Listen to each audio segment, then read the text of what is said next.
தோழர்களே, 1050 டிரைவர்களில் நானும் ஒரு டிரைவர், தன்னை போன்ற 2 டிரைவர்களை நிர்வாகிகளோடு சேர்ந்து செயல்பட்டு இன்று இந்த இடத்தில்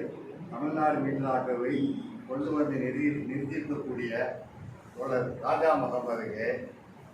நான் மனப்பூர்வமாக உங்கள் எல்லாரும் சார்பாகவும்